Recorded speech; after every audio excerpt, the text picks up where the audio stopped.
Stay in touch with us on Facebook and Instagram at Younique Yet Connected. What if the reason you keep falling short of success, despite all the vision boards and late nights, isn't because you're lazy, but because you've exiled a part of yourself? Our client came in with the shadow. Success always feels elusive, like I'm playing a game with an invisible rule I keep breaking. In the field, we discovered the source. Deep systemic loyalty. Loyalty to a trauma that taught your own drive was too dangerous, too much, a threat. We met the exiled part, ambition. But it wasn't the harsh machine we expected. It came in with profound dignity, like a quiet inner engine waiting to serve. We had to ask the essential question. What is the cost of disowning your own engine? I am not your enemy. I am your engine. You've been trying to carry the work alone. I've been waiting to help you this whole time. The house of success cannot stand if the foundation of ambition is secretly deemed rotten. It's time to call your power home. Tune in to episode 85 of Younique Yet Connected podcast. You are now listening to episode 85 of Younique Yet Connected podcast. The theme for this episode is the cost of disowning ambition. Welcome to Younique Yet Connected. I'm Nolitha Fenton Itologazi, the explorer of the unseen, the unheard, and the untold, the space holder, seeker, and sacred witness in the work of systemic family constellations. As always, I'm not alone. Kinga and Nika on the other side of the virtual. Over to you, Kings. Thank you, Noli. Hello, Nick, dear listeners and co-editors. This is where we explore the hidden patterns that shape our lives. I am Kinga Siladi, facilitator and guide through the field where unseen truths rise to the surface. Together we walk the invisible terrain of the family soul, where the wisdom that speaks is when the system reveals itself.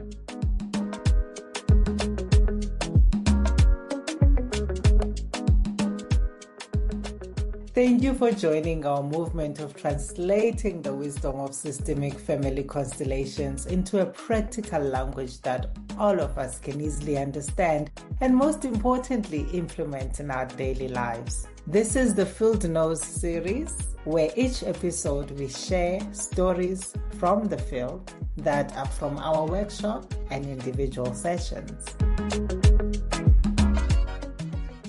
The invitation and the problem. What if I told you that the reason you keep falling short of success, despite all the vision boards, late nights, and prayer, isn't because you're lazy, but because you've exiled a part of yourself? This isn't about faulty planning. This is about deep loyalty. Loyalty to a system, a family, or a trauma that taught you that your own drive, your own ambition was dangerous, too much, a threat. In today's episode, we follow a story from the field. A woman chasing success only to find it slipping through her fingers like mist. She was running on a treadmill, burning energy, but going nowhere until she finally looks deeper and discovers the powerful part of herself she abandoned long ago. This is the episode where ambition speaks and asks to come home. Welcome to Younique Yet Connected, the podcast where the unseen stories behind our struggles find light and healing begins through systemic constellation. I am Kinga, a systemic facilitator and your guide into the hidden field. Kings, this story felt so visceral, so personal to me. It cracked open my own reflection on how often we cut ourselves off from our own power because we were taught subtly or directly that it was too much. Indeed, and this client came in with a perfect articulation of the shadow. I work hard, I always start strong, I see the vision, but somehow I never seem to get all the way there. Success always feels elusive, like I'm playing a game with an invisible rule I keep breaking. The common narrative says, hustle harder, but the field says, look at the shadow. What was she doing energetically that was blocking the flow? We started with a simple representation. We placed the client and the success in the field. What was fascinating was not that the client couldn't reach it, but that her whole body posture was one of subtle resistance to it. She would take 3 steps forward and then unconsciously step 1 back. The self-sabotage, the invisible ceiling. Exactly. And when I asked her to articulate the feeling in her body when facing success, she said, a tight knot in my stomach, a sense of dread. Success felt like an obligation, not joy. And what was the emotion under the dread? Fear. Pure, embodied fear.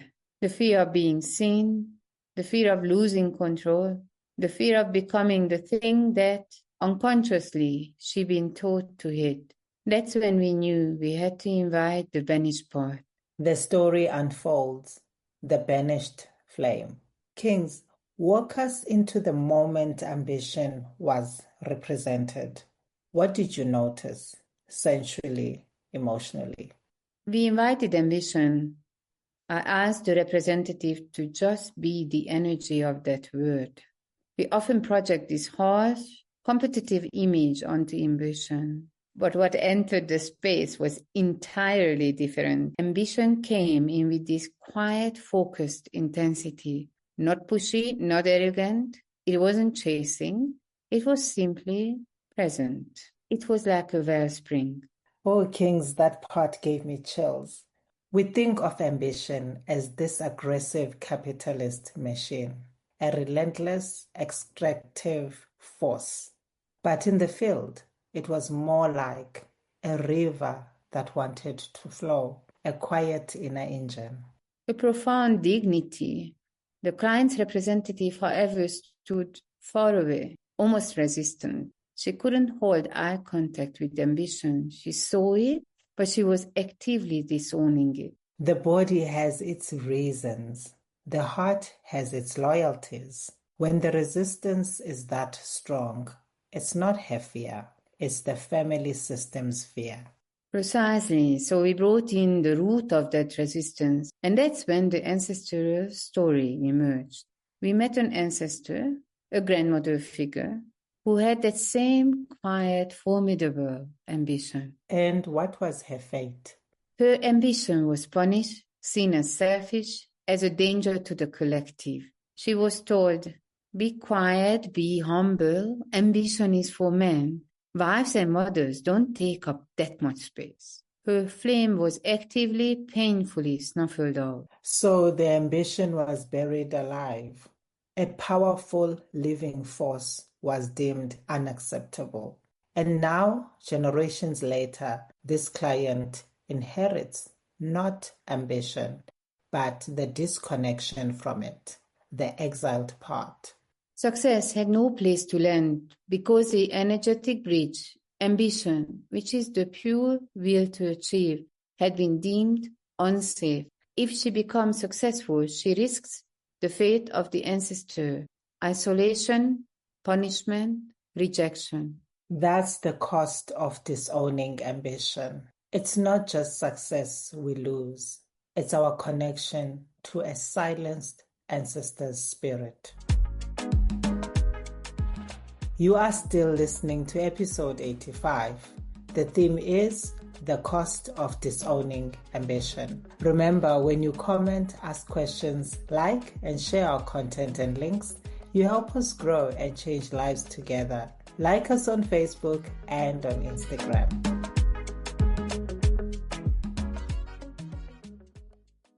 The reveal, when ambition returns. The turning point in the constellation is often just a millimeter of movement. What did the breakthrough look like? We had to move slowly, glacially slow. When we invited the client to simply stand near ambition, she froze. Her breath was shallow. Her feet were rooted. I told her, you don't have to take it in, just see it. See it for what it is, not what you fear it to be. I gave her a new image. I asked her to see ambition not as ego, not as domination, but as a loyal, powerful horse, a steed waiting patiently to take her somewhere she dreams of going. That visual is powerful, Kings. A wild horse doesn't need to be feared. It needs to be partnered with. A force of nature waiting for collaboration. Oh, I just love that. This is where the magic happened. I coached the client through a dialogue with the ambitions representative. She had to address it. I thought you would destroy me. I thought if I let you in, I would become ruthless and cold. I thought I would lose the love of my family. And what was the response from ambition?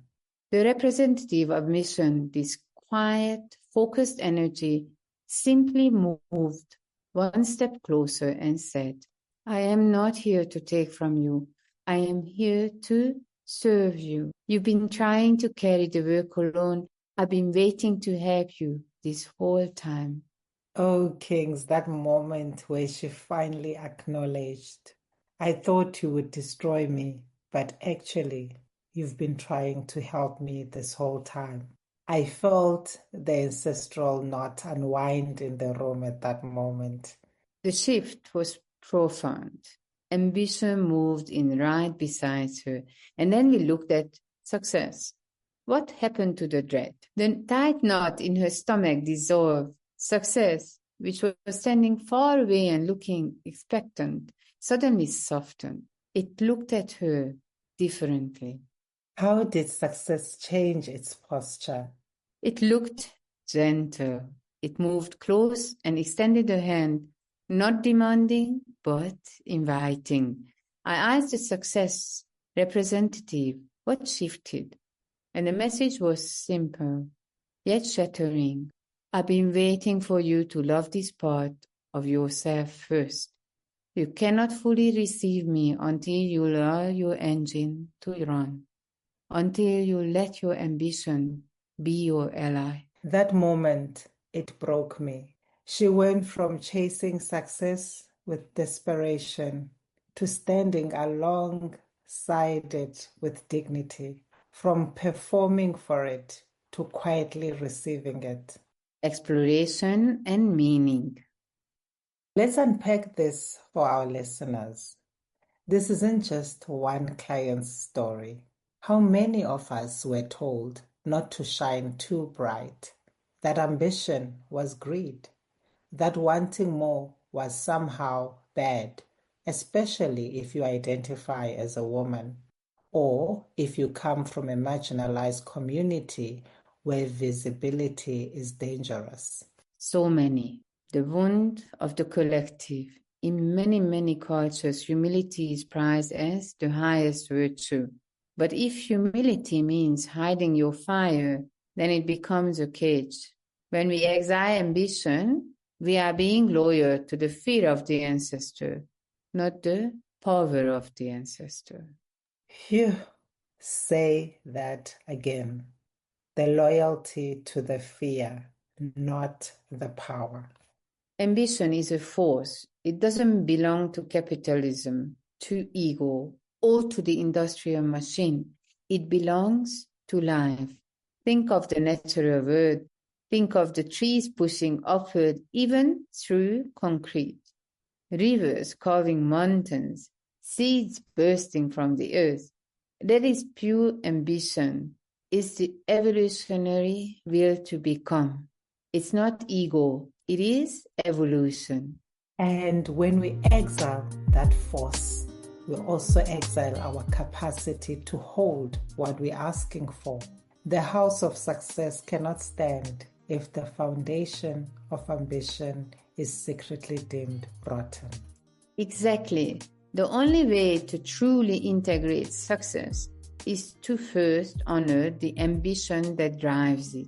To say to the banished part, I see you, you are welcome, your power is safe with me now. If you've been chasing success, but secretly afraid of your own drive, pause here with us. This is a moment to change your energetic stance. Take a long, deep breath. Breathing in, breathing out. Imagine ambition as a wise ancestor or a loyal partner standing directly to your right. Close your eyes, drop your shoulders, listen.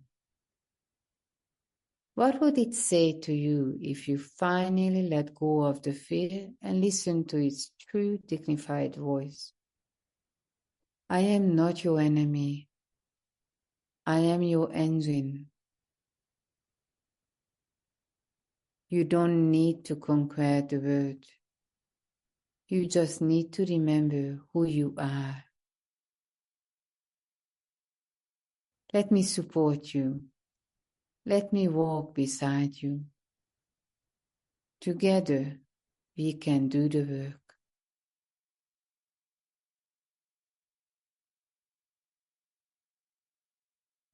Thank you, Kings. Thank you to the field for bringing this lesson forward. And thank you to you, dear listener, who may need to call your ambition home today. If this episode stirred something in you, take it gently. Maybe journal about the ancestral whispers you heard. Maybe take a slow walk and feel your ambition as a deep, quiet force in your chest.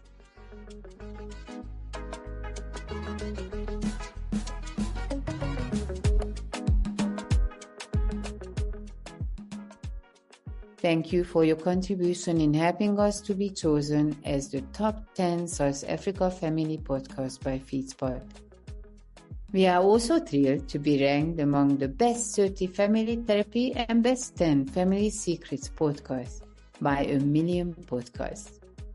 To celebrate our growing community, join our monthly virtual connection circle every first Tuesday evening of the month. To receive your link, subscribe on our website www.youniqueyetconnected.com or check for updates on our socials at @youniqueyetconnected.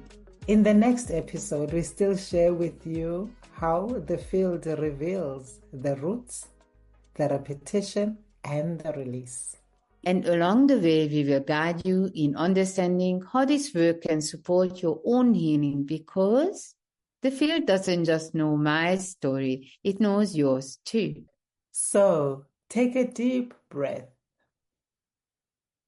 Open your heart and join us as we share with you what the field knows. Because sometimes what you are searching for isn't outside of you. It is waiting quietly in the field for you to remember.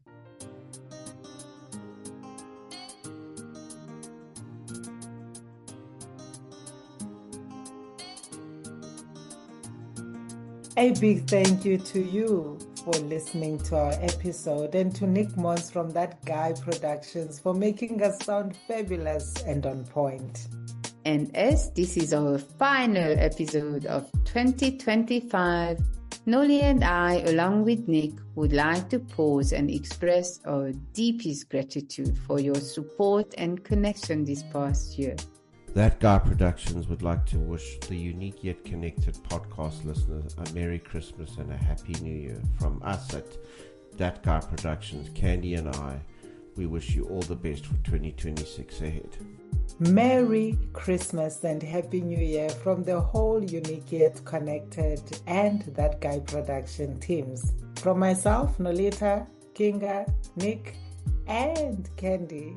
To all of you, our dedicated listener, we wish you peace, connection, and a moment to call your own power home in the new year. Episode 86 will be next year. Tune in on the 11th of January, 2026 from 10 a.m. South African Standard Time. For links and updates, stay tuned to our Facebook and Instagram pages at Younique Yet Connected. Younique spelled YOUNIQUE. Stay unique, stay connected, and remember, you are one of a kind, and we can only create a really meaningful podcast together. Kosonom siyabulela. Baya Danki, thank you. Thank you. Siyabulela. Kusanam. Baya Danki.